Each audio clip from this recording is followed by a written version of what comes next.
We're here to discuss an issue which I think is making all journalists, including me, increasingly thoughtful and nervous about the consequences of what they do. We're talking about investigative journalists and whistleblowers and surveillance and what happens to the journalism that matters in the wake of Snowden, Assange and Manning. And we have a panel particularly well suited to discuss these issues. Now, on my far left, we have Paul Farrell, who's a reporter at The Guardian, Australia. Just as we were walking on stage, he found out he's been shortlisted, I think, for an Amnesty International award for his reporting on asylum seeker issues, and we might talk a little bit about the implications of that a bit later on. He writes regularly on immigration, surveillance, privacy and freedom of information in Australia, and has done quite a broad range of investigations across those areas, which he's just been shortlisted for the award, as I said, so that's great. In the middle of our speakers, we have Dr. Suelette Dreyfus, who is an award-winning writer and journalist, and also a research fellow at the University of Melbourne's Department of Computing and Information Systems. She is perhaps best known outside the university as the co-author of Underground, which was the first major book about computer hacking in Australia, co-authored with Julian Assange. Before that was a household name. And we'll talk a little bit about Julian later on. And in particular, her research project, one of her research projects at the moment, is the World Online Whistleblowing Survey, and we'll have a talk about some of the things that she's found out about the public attitudes to whistleblowers a little bit later in this conversation. And then immediately to my left, we have Dr. Andrea Carson, who's a lecturer in media and politics at the University of Melbourne and an honorary fellow at the Centre for Advancing Journalism. She is a researcher into the role of investigative journalism, and I think it's fair to say the state of investigative journalism and political communication, and is ideally placed to take the temperature and give us an idea of the health, I think, of investigative journalism and the impact of things such as the government's new national security legislation, which I want to start off talking about. Paul, I have to say we're not going to do the usual set piece thing, we're just going to chat and I'm going to ask questions. Paul, you're an active reporter. You're dealing regularly with people who have reason to fear prosecution if it becomes known that they're talking to you, including, I imagine, some of the people who've been giving you information on asylum seeker issues. What do you actually have to do these days to protect your sources? What sorts of techniques do you have to employ? That is a very, very difficult question to answer.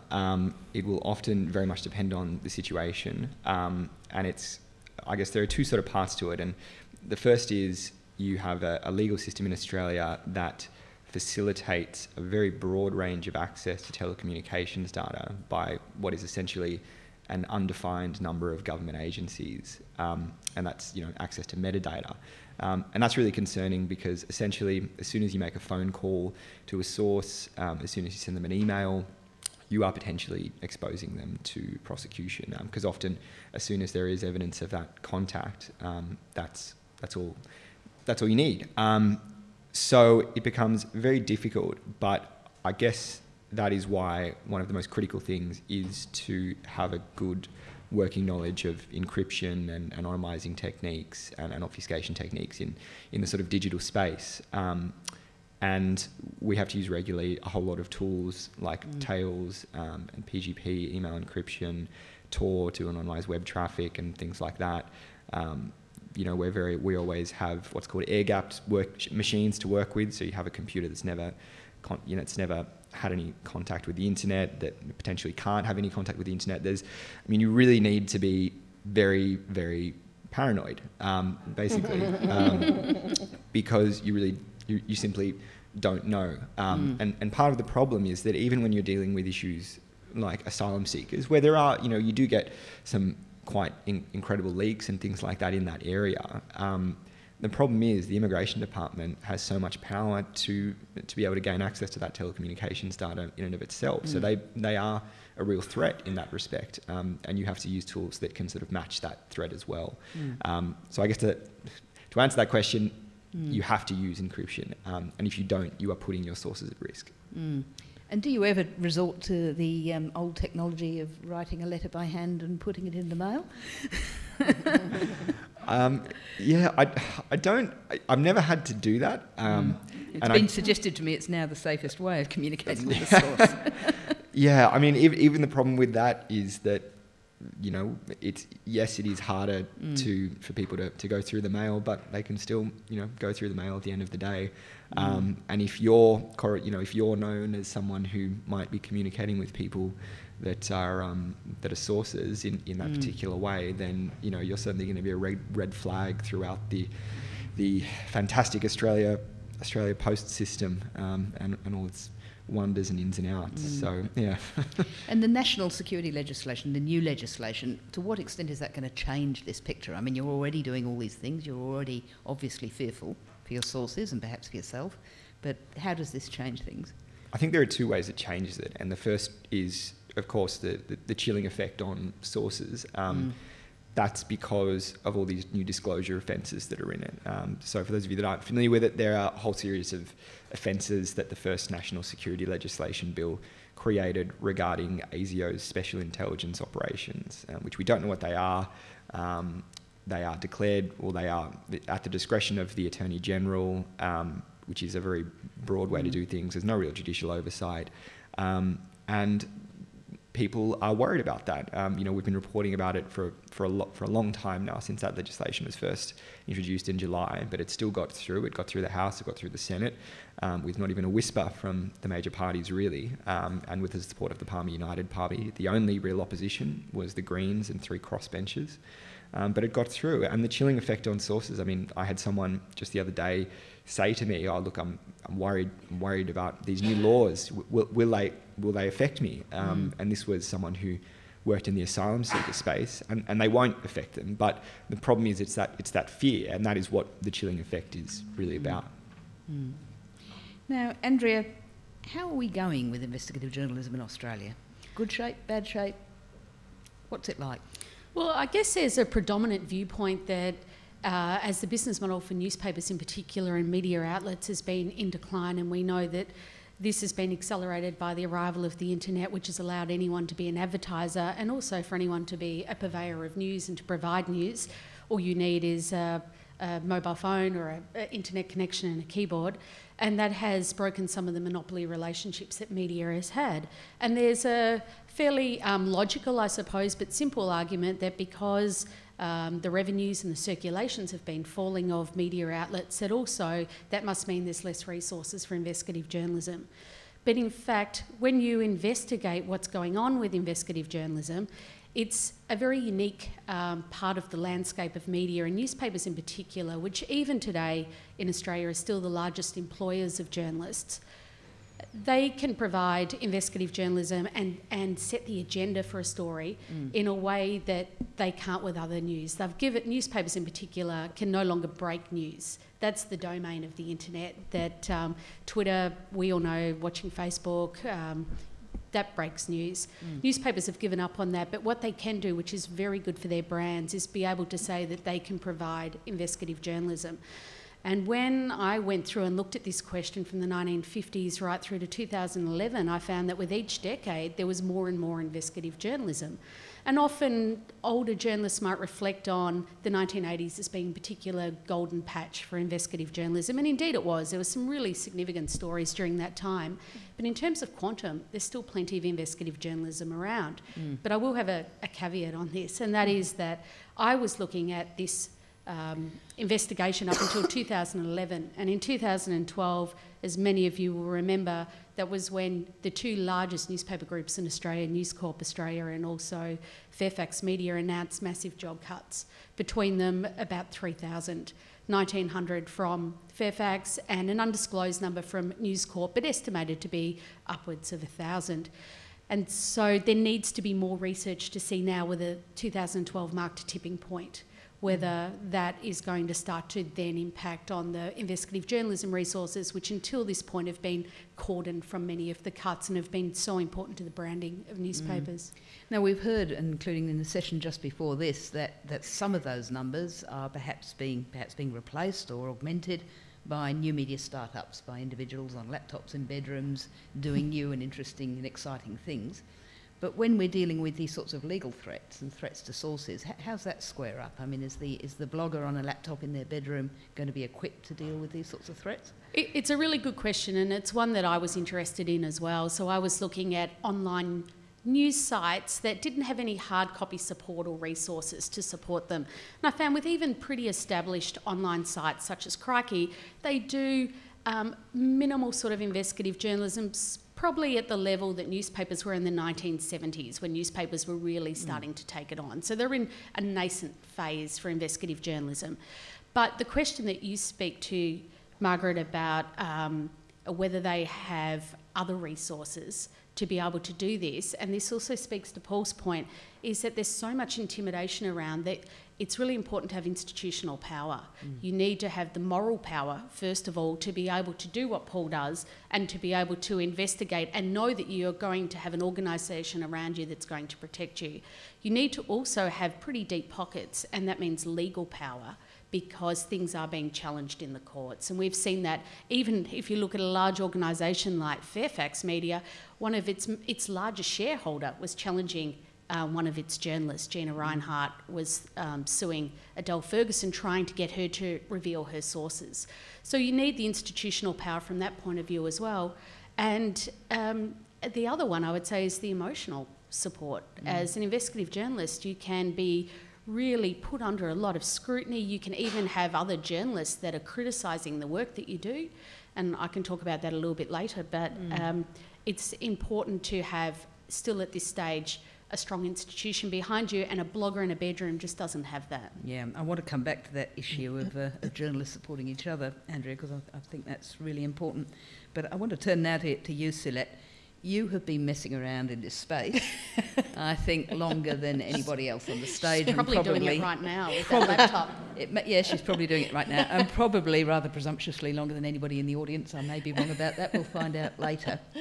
And you were saying something interesting to us in the green room about your early conversations with Julian Assange. Could you recap that for us now? I'm just trying to remember which thing I said in there. You said you used to think he was paranoid. Oh, I used to think he was long before WikiLeaks. So this would be when, roughly? Oh, in the 1990s. You know, there was this kind of golden era of the internet, really, when it was all promise and greenfield sites and open blue sky, and attempts to control freedoms were bucked against. You know, so if you think about Phil Zimmerman trying to fight the U.S. government when they accused him of illegally releasing source code for the world's first free and freely available encryption program, PGP. He was 3 years under investigation by the authorities, and in the end he won. And not only did he win, but society won, because the move by the U.S. government then, which was to install Clipper chip, a backdoored chip into all computers.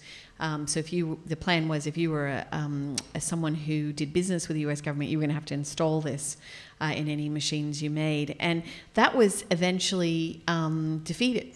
And so there was this kind of sense of promise and optimism, and the world is your oyster. And at that time, I felt quite, in a sense, caught up by that optimism. But Julian used to be incredibly personally paranoid about his privacy, and some of which was possibly justified, but I used to think he was perhaps a little unjustified in that, including never leaving a desktop machine in his house that wasn't password protected, fully encrypted, a set of tamper evidence security procedures of a physical nature to his information and residence. And I now look back and I realize that he was right, and he was really right. And even I, who had done research at that stage quite extensively, I mean, Underground took 3 years to research and write, was quite unprepared for how right he was. It's actually one of his, at a personal level as a friend, I can say it's one of his more annoying qualities, is that, he says something and it seems really outlandish or paranoid, and you're kind of like, It's just ridiculous. And then 6 months or 12 months or possibly 12 years later, you go, oh, crap. He was right, but he's not one to let you forget that. So, but it's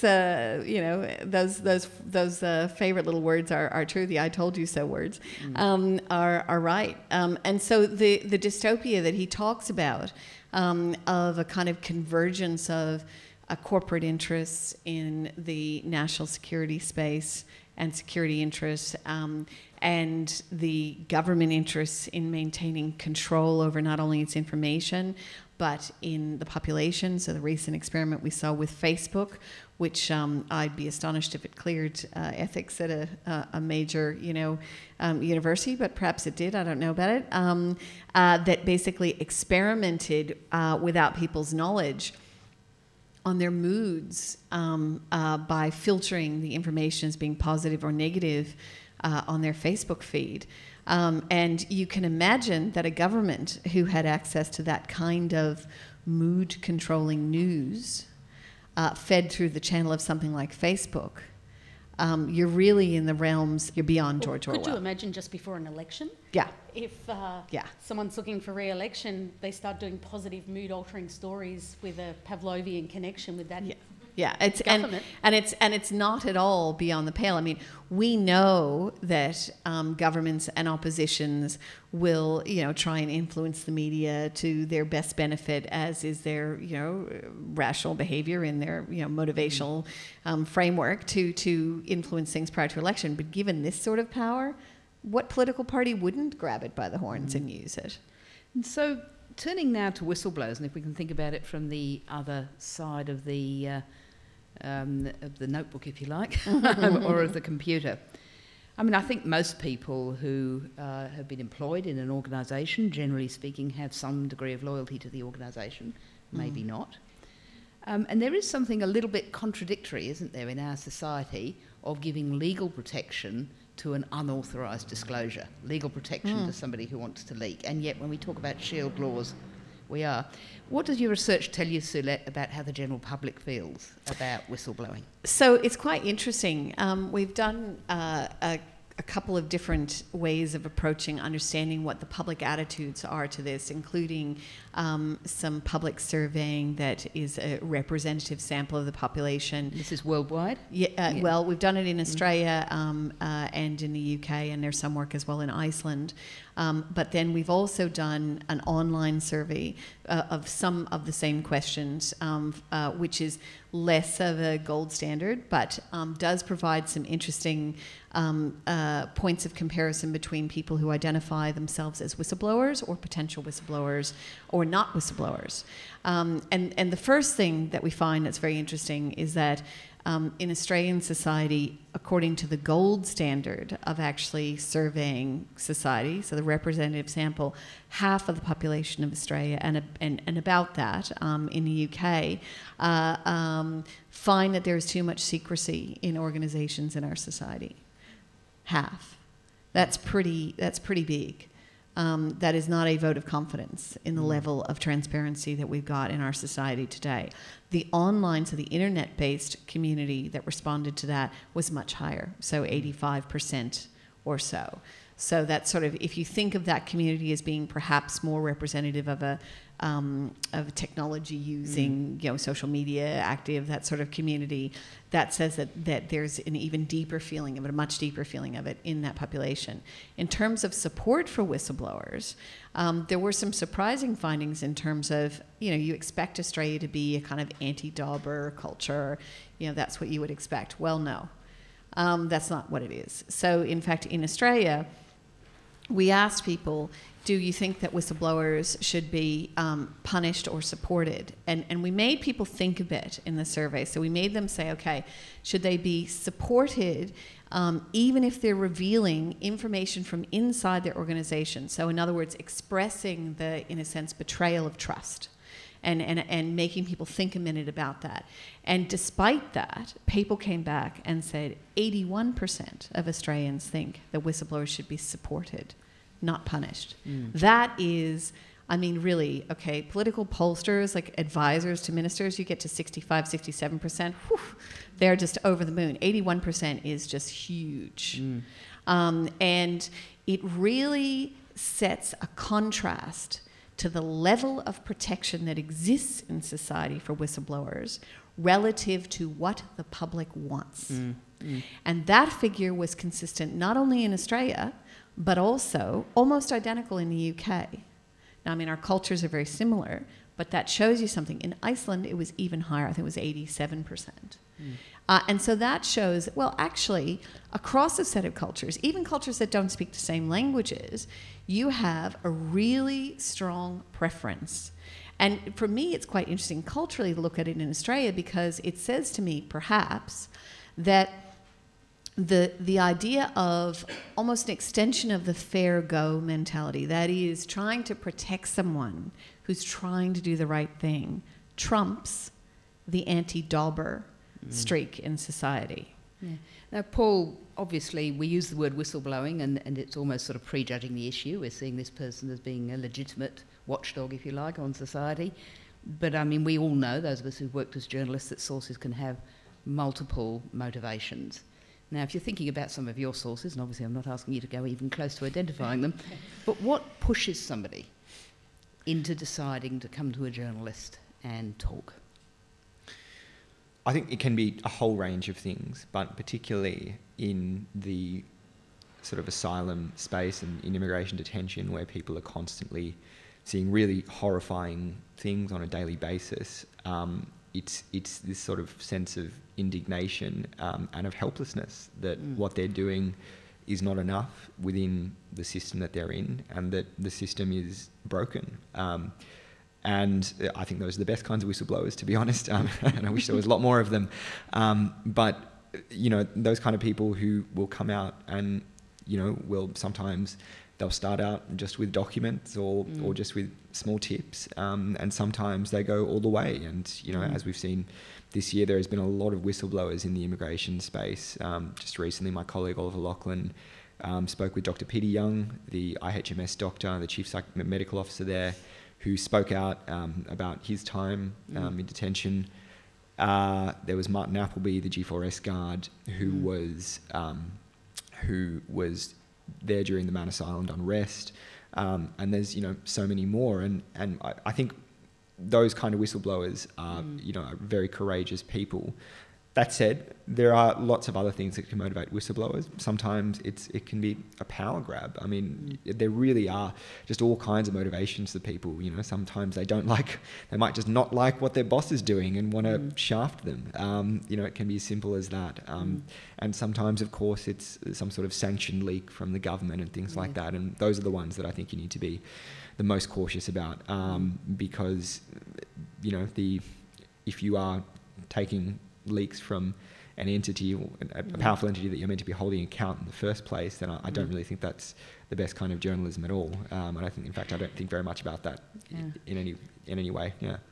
Now, your organisation, The Guardian, obviously published the Snowden revelations. Could you still do that now? It's an interesting question. You know what? I think we would anyway, notwithstanding. The issue is with these new national security laws, you have what's called special intelligence operations, as I mentioned. And if in 2 years from now there was another Edward Snowden that came along and they leaked a whole bunch of documents that were to do with special intelligence operations, then those disclosures would be subject to the penalties there. And we could be facing jail, that source could be facing jail, anyone who republished that material, even if you tweeted it on Facebook or on Twitter, you could go to jail for that. That's the risk, and that is a real risk. I think we would sure as hell publish them again if that situation happened again, though.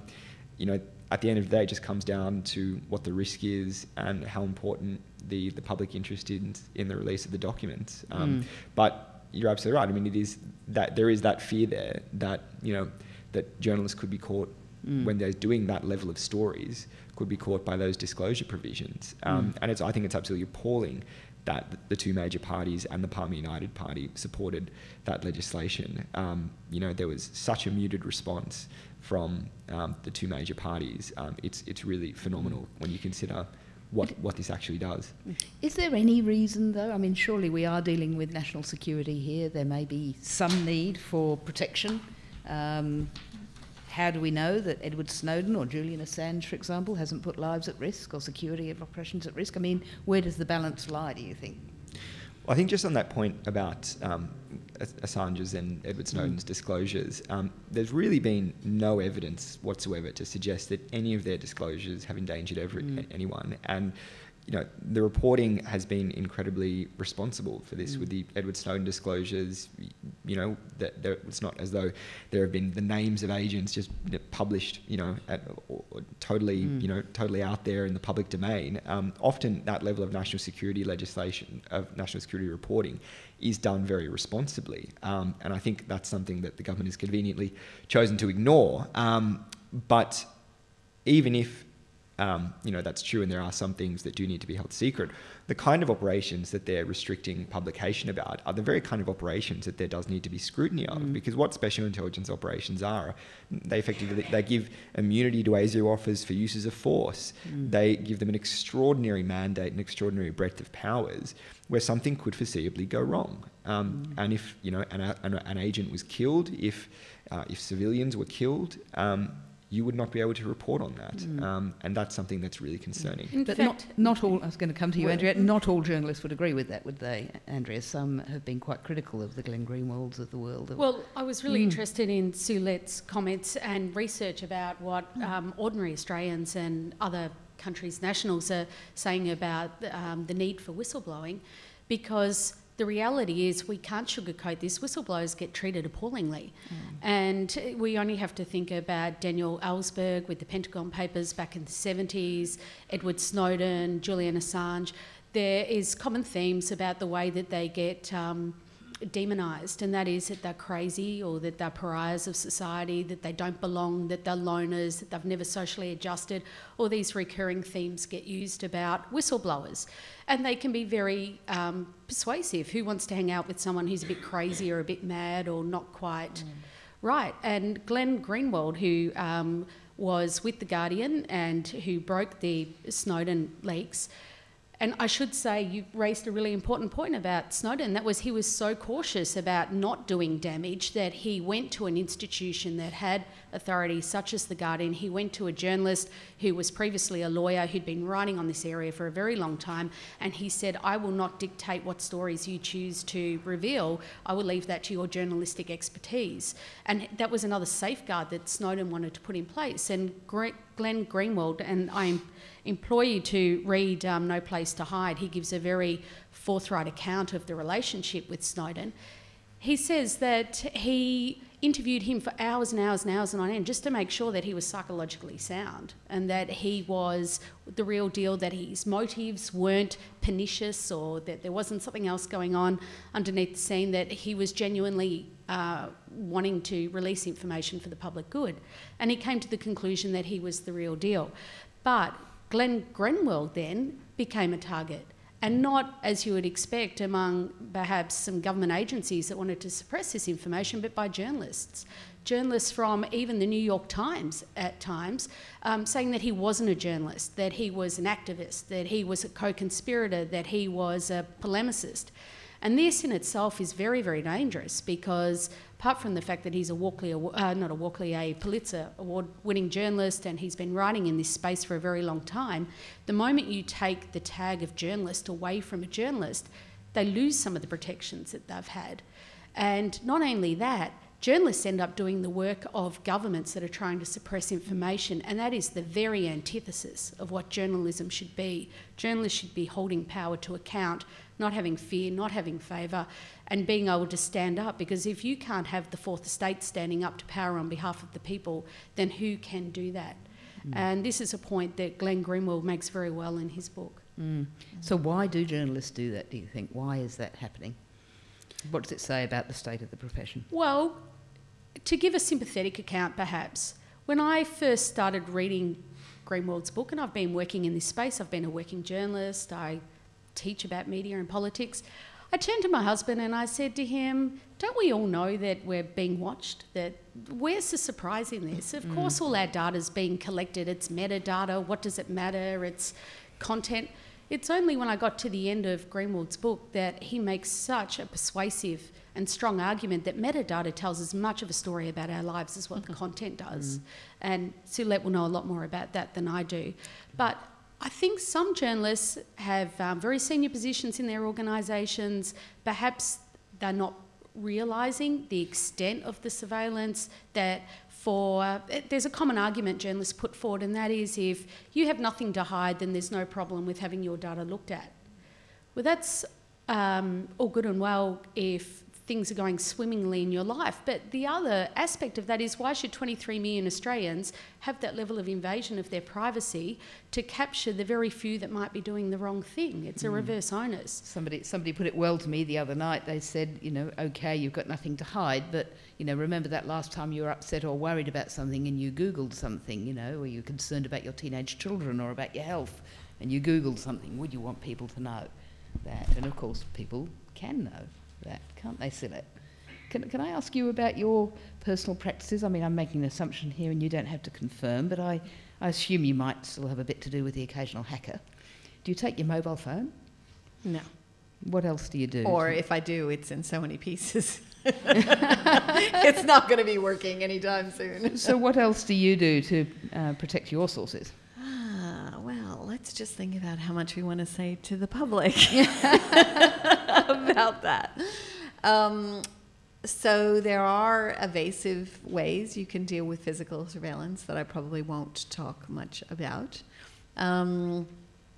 But you've also, at the height of your paranoia in dealing with someone who's potentially very, very much at risk, and this is going to sound, slightly crazy, but it's true. You've got to do things like, wear new clothes. You've got to worry about tracking devices in things like shoes. I mean, it sounds paranoid, but it's not. If you're dealing with someone like Snowden, it's not. You absolutely can't take anything electrical with you that might have a tracking device in it, including computers, modems, all of that stuff. GPS devices, cars increasingly are a problem. You've got to worry about facial recognition software and cameras, so CCTV cameras wherever.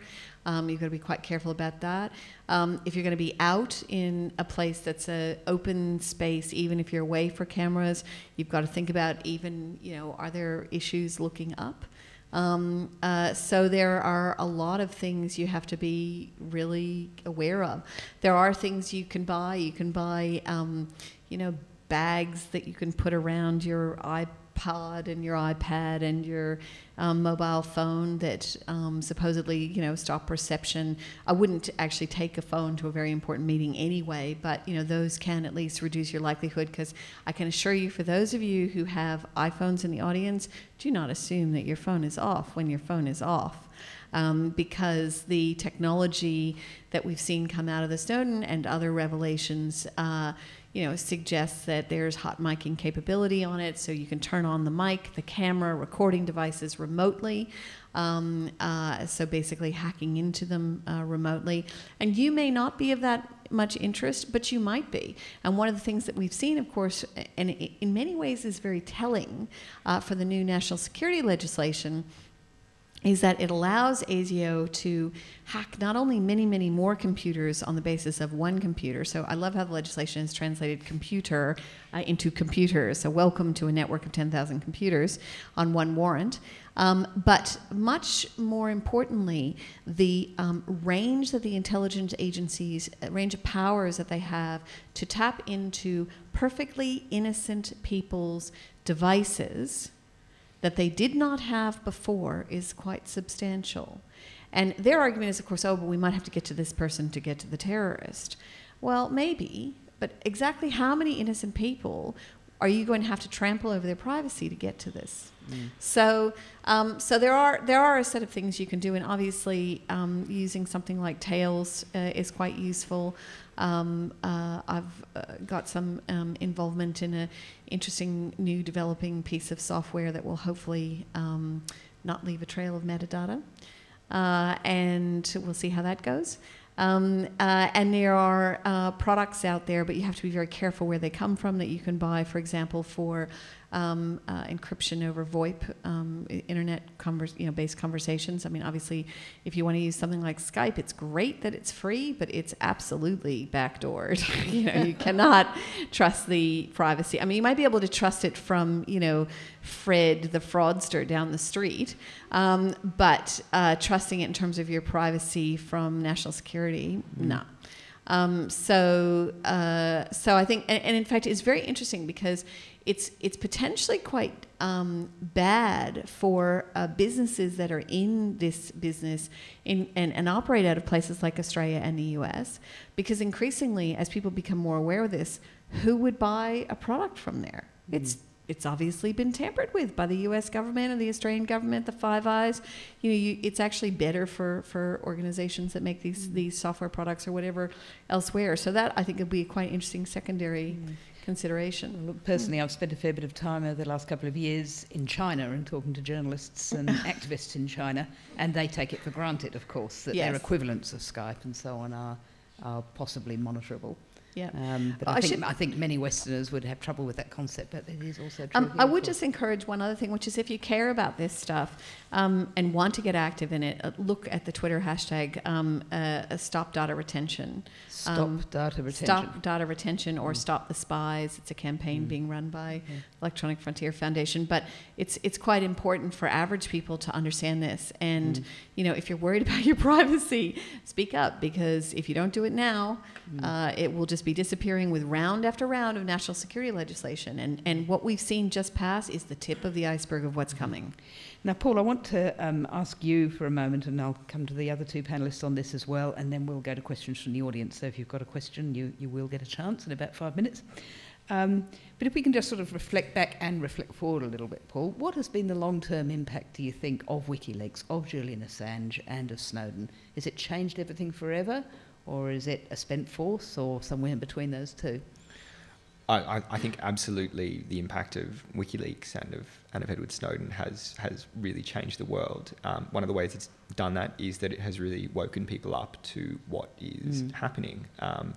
The surveillance apparatus that Edward Snowden revealed is just phenomenally broad, and I think what a lot of people forget is that almost every time you see a new document that was from the NSA that Edward Snowden obtained and has been released, it's also released to Australia. It's released to the Five Eyes, and I think you really have to ask, and I think it still hasn't. Maybe this is something that will hopefully grab on. Is just the fact that every single one of these documents is released to Australia. How broadly is Australia really involved in this? And do you really think that all these programs that we've had revealed, aren't able to seize all Australians' data, and that Australians' data isn't being sent offshore? I mean, it clearly is, and and I think, in fact, Julian actually just did a submission on this to the Telecommunications and Deception Inquiry. It's the capacity for surveillance by these intelligence agencies is just breathtaking, and I think people are starting to wake up, and particularly journalists are starting to realise that they need to protect themselves better. What does concern me, though, is that I don't think journalists, particularly in Australia, have responded enough to this. The level of knowledge of encryption and obfuscation and anonymisation techniques is really not where it should be in Australia. And I think it really has to be an institutional response. So it has to come from, journalism schools need to teach people how to use these tools, and it has to come. For you, mate. Oh no, already planning it. Suelette and I have talked. Great. Yeah. Well, I mean, yeah, exactly. And it has to come from newsrooms as well, and newsrooms. I mean, it is astonishing sometimes that I still occasionally see journalists in Australia solicit confidential tips over email. I mean, the breathtaking stupidity of that. I mean, honestly, the stupidity of that is just beyond belief, and it's the most reckless thing to do. I mean, it's negligent. As far as I'm concerned, it's an unbelievably silly thing to do, because the most basic, the local council could find out who's using the IP address that from this email at this time. So do you really think that this is a confidential tip in any way? It's not. It's an unbelievably silly thing to do, and it worries me that journalists still do this. And why aren't their colleagues tapping them on the shoulder and saying, "Mate, that's not on"? So there's that aspect of it. I think in terms of journalism itself, it's really changed the processes and the practices. I really admire what WikiLeaks have done with their sort of style of the primary publishing vast amounts of primary sources in in effect in its entirety or as much of it as you possibly can is, I think, a great thing that's happened, and the same with the sort of Edward Snowden disclosures as well, because it's really critical to have all the primary material available, and it's important for history, it's important for journalism and all those kind of things. I mean, the historical archive that is the diplomatic cables is going to be a resource for decades or centuries to come, and it's really a fantastic thing. Now, Andrea, how would you assess the long-term impact of WikiLeaks, perhaps, if we just stick to that for the moment? Yeah, I think I'd make a really simple point, and that is that one of the reasons I imagine you, like I, like living in Australia, is that we have liberty, we have freedom, we live in a democratic society. And WikiLeaks and Snowden remind us of what we condemn and what we don't want to become.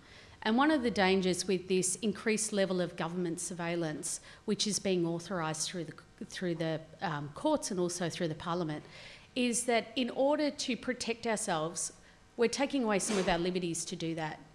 And one of the points that's made very well by Glenn Greenwald is that when you look at the number of ordinary people that die from terrorist attacks, it's still less than a number of Americans who die in the bath each year. And that's kind of really comes home to me. The other aspect I would say about that is we look at what's happened to Peter Grester, who was jailed in Egypt for 7 years for... and whose parents will be here tomorrow for his news. His journalism. In Burma, in July, 5 journalists were jailed for reporting on a security function of their government. Is that where we want to head? Thanks to the assistance of the Palmer Party, journalists can be jailed up to 10 years now if they do reveal information that is deemed to be secret. So I think that's a question for all of us, and that's what Julian Assange and that's what Snowden remind us of, is that how much do we value our liberty and what sort of society do we want to live in? And Suelette, just before we go to questions from the audience, and I do want to leave time for that, I'm going to ask you, how is Julian? Well, Julian is that, you work with someone for 3 years on a book, you get to know them pretty well. And I'd say he's holding up pretty well, other than being somewhat paler than usual. I think you don't spend all that time inside in the UK, which doesn't get a lot of sun anyway, and you know obviously are a bit paler, but otherwise holding it pretty well. He has a very steely aspect to his personality, which I think has stood him very well in this environment. It's a rare quality, I think, to have that kind of mental toughness. It's almost like a marathon runner's mental toughness, and I think many a more average person, myself included, would long ago have broken under the situation that he's in, effectively under house arrest for several years now. But yeah, no, all things considered, he's holding up pretty well psychologically. And you saw him last when? A few months ago. A few months ago. So I caught up with him. Okay, well, at this point we will turn to the audience for questions. You should be aware that this session is being recorded. In a totally open and transparent fashion. The video will be available on the Wheeler Centre website and also the website of the Centre for Advancing Journalism. So please do wait for the microphone to come to you. And we have a first question here, is that right? Yes. Good evening. My question is, do you see any of these powers being wound back any time? No is my answer. Paul, do you want to have a go at that one? Yeah, I mean, unfortunately, I think the first tranche has passed, and that is going to be there for a long time. The real battle, though, now is the second tranche, which hasn't passed the Senate or the House yet, and the third one, which is data retention. So I think there's certainly still time, if people are sort of active enough and there is enough pressure placed on legislators to make them realise that the public is not happy with this. So it's not too late if you really want to stop the second and third tranche. And Yeah. Suelette, any hope? I think there is hope. I think there's certainly hope for stopping or modifying the next tranche. But everyone has to get off their bum and send emails in to your senators, Liberal, Labor. I mean, I think that the opposition's position on the last tranche of national security legislation was a disgrace. They were not a federal opposition. They were yes men. I watched that go through the Senate. And they were yes men. They could not nod their heads fast enough. And it was really only Senator Ludlam, a set of people from the Greens, and the independents like Nick Xenophon, who frankly had any balls on the issue. And that's saying it like it is. Now, I think that the opposition could behave like a real opposition with a little bit of pressure from the public. I think they need to hear from people that that it's an issue for them, and that the backbenchers who are Liberals also need to hear it. The irony of this is that I think that most Liberals would consider themselves perhaps more progressive on this issue than your average Labor supporter would, and that it must be an affront to a reasonable number of Liberal supporters to say, wait a minute, I really value privacy. This is taking away some of my individual freedoms. But I think it's a complex issue. Data retention is like, well, what does that mean? What is metadata? I mean, heaven knows our learned Attorney General, who's a barrister, couldn't explain what it was. So it's not surprising that it's hard to get the population across it, but this is do or die. The political reality is that when it comes to issues of national security, Australia has a long history of bipartisan support, and even at the expense of what the public thinks. And this is true of going into the Iraq War, of the weapons of mass destruction debate. It was largely agreement between the two major parties. And in this country, it's compulsory voting, it's a two major party system, and unless you see a radical departure from the way that the two-party system operates on national security, I don't feel that we're going to see a change in the security environment, especially when it's being led by the Obama administration. Just kind of following on from that question, I mean, there's been a lot of public outrage and both the major parties have condemned the Egyptian government for their treatment of Peter Grest and the other Al Jazeera journalists. Do you think in the Australian circumstance it would take the arrest of a journalist for the public to then kind of backlash against the government and for this to kind of change? I'll throw that to you, Andrea. It's a great question. I don't know if the government would want to test it because the new Act has discretionary power for the minister to determine whether there's been a breach or not. And for precisely the reasons implicit in your question, that would be quite a test. Journalists, and we've already had Paul say that he wouldn't let it stop him reporting, so you're going to have a butting of heads between institutions that understand their role as the fourth estate coming up against a government, and a government would have to be pretty sure of itself to want to test that. So the reality of seeing a journalist in jail as a breach of this, I'm not so sure on national security issues, although there is precedent with other issues. Darren Hinch has been in jail a number of times. Yeah, that's true. And I'm sure Meg's got a memory of other journalists that have not given up their sources and have been challenged by government. But hopefully we won't see the day where this is actually tested. But I'll tell you who it will potentially really screw over is new journalists. So the journalists who are involved in new media who don't have the backing of big organization. If you were the government and you were going to go after someone who was doing this story, you would go after the blogger, the Twitter journalist, the sole operator out of their bedroom, because they're easy pickings. What do you think, Paul? Are you planning to be the test case? We'll visit. Yeah, we'll all visit, yes. If there are any ASIO people out there right now, just keep this on the down low. Yeah, look, I mean, I wouldn't want to be the test case for that, but I mean, I don't think that, I think Andrew is right. I think it's probably less likely that it'll be some kind of legacy journalist, and it's more likely it'll be some kind of journalist who occupies a non-traditional, sort of more adversarial space. And I hope that, if that happens, that the public still rallies behind them, and that more legacy media organisations still rally behind them as well, because that's critical. And I think that's what also some of the partnerships that the Snowden and the WikiLeaks disclosures have shown are quite important as well. You know, being able to partner with other types of news organisations is also still really critical. So it will be the slightly odd, immoderate blogger who was the first person jailed rather than somebody from mainstream media, probably. Yeah. Okay, another question. The gentleman here has a question. Insofar as I don't really think the individuals that have caused this problem are going to be our saviours, it seems to me like the Fourth Estate should focus more on being a PR industry for the encryption industry, rather than trying to convince voters to vote in the right people. Meaning, the more ASIO spies on us, the more profitable it will potentially become for entrepreneurial people to create technologies to disable the spying.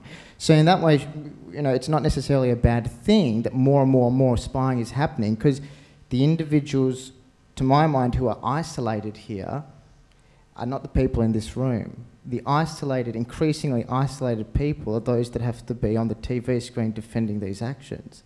So I just was wondering about the panel's idea about, you know, promoting encryption technology in a user-friendly way to disable the spying in a sort of PR fashion, how, say, you know, a pharmaceutical company might send sales reps to see doctors using journalists in the same manner for the public, like approaching it from that point of view. I'll ask you to comment on that, Suelette. Well, I think that unfortunately the media is more fragmented when it comes to looking after its own interests than it should be. And that includes not potentially understanding that more and better partnerships with technologists are in its advantage. Now, there have been some improvements in that. There have been, you know, Strongbox, there have been improvements whereby, you know, some media organizations have set up drop boxes that are certainly much more secure. One, you know, questions that there are, you know, attacks that may be successful against them, but God knows they're 100 times better than what was there before. But I think that a better pairing would be absolutely in journalists' interests. And the technology and media organizations have kind of come to understand that.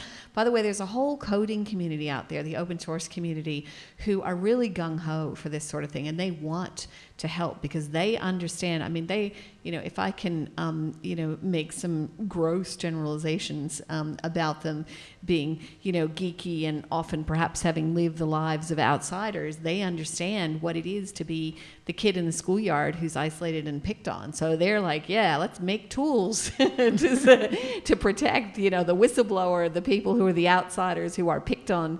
And so in that sense, they're a wonderful resource for the journalistic community. But let's also understand that journalist organizations don't always act in their own best interest. So if we look at News Limited, which has gone, you know, absolutely bananas covering this issue of foreign fighters for the last 3 months, major pictures, front page, splashing stories, hype, hype, hype, even though we're talking about, you know, a few dozen Australians overseas. Meanwhile, they're making a submission to the federal parliament going, oh, but these national security, with the other media organizations, these national security laws that are proposed are actually bad for freedom of journalism and freedom of speech. Well, that is completely, you can't really, you know, reconcile these two positions. You know, they would seem to me very much at odds because the Australians' reporting on the national security stuff has really been, in a sense, served the interests of the intelligence community in hyping this up in the lead up to the voting on the national security legislation. And one queries whether the timing of the release of these stories about foreign fighters was entirely accidental. You want to comment on that at all, Paul or Andrew? Yeah, I mean, I'm a little bit wary about calling anything we do PR, and I wouldn't quite describe it in that way, but I would agree that it's important to encourage people to use encryption more, and maybe there is room for some sort of campaign on that, to sort of, you know, an educational initiative on that, because it is really important. But yes, not not PR's a dirty word as far as I'm concerned. And, Andrea? yeah, it's not. Well, there's media and there's news media, and half this battle has already been lost. If you look at the largest media companies in the world, such as Google, they've been complicit with the NSA in allowing them access to their metadata, which is our metadata. So we also have to think about the way that we use media. There's a blurring between the public and between the private. We post all sorts of things about ourselves on Facebook. Those security parameters are changed all the time. Some of the stuff we don't intend to be out in the public realm is in the public realm. It's much more than about encryption. I've got a friend who is a little controlling, I guess you could say, and she keeps tabs on her husband by using Find My Phone, and will track him about where he is. Oh, he's not at the shops. He said he'd be at the shops now. So we are using this technology ourselves. The media's role is, the news media's role is to raise awareness about what it means to our civil liberties, what it means to the type of society we want to live in, and we as individuals need to make choices about who we want to be as a people. Hi, I'm a journalist and I actually teach investigative journalism, and I was just wondering, these new laws, do you think it's going to make students and future journalists more reluctant from actually taking up investigative journalism, because it would be so much easier to just do normal news? Well, as I teach student journalists, I would say that my students could be divided into two cohorts: those who are terrified and do it anyway, and those who are thrilled. And I'm not sure which is the better attitude. What do you think, Paul? Will student journalists be less willing to take this stuff up? Oh, look, I don't think so. I mean, I think the kind of students who want to do that kind of journalism are going to do it whatever the hell the legal framework says. I mean, yeah, it certainly, as I said, it certainly wouldn't stop me.